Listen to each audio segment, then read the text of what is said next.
मान्यता, सिर्फ मान्यता। मैंने सुना है मुल्ला नसरुद्दीन एक रात सोया अपनी पत्नी के साथ। तब तक उसे कोई बेटा बेटी ना हुए थे और पत्नी को बड़ी आतुरता थी कि कोई बच्चा हो जाए।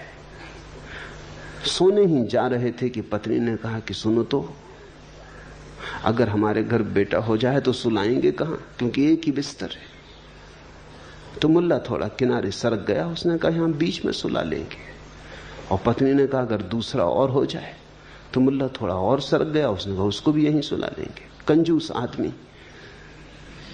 पत्नी ने कहा अगर तीसरा हो जाए, तो मुल्ला और सरका, कहने ही जा रहा था कि यहां सुला लेंगे कि धड़ाम से नीचे गिरा, उसकी टांग टूट गई।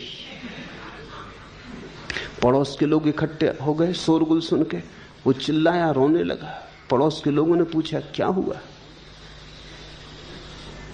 उसने कहा जो बेटा अभी हुआ ही नहीं उसने टांग तोड़ दी। और जब मिथ्या बेटा इतना नुकसान कर सकता है तो सच्चे बेटे का क्या कहना। क्षमा मांगता हूं, बेटा बेटा चाहिए ही नहीं, इतना अनुभव बहुत है। कभी कभी क्या अक्सर हम ऐसे ही जीते,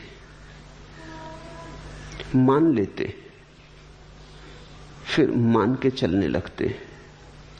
मान के चलने लगते हैं तो जीवन में वास्तविक परिणाम होने लगते हैं। मान्यता चाहे झूठी हो, बेटे वहां थे नहीं, लेकिन टांग असली टूट गई।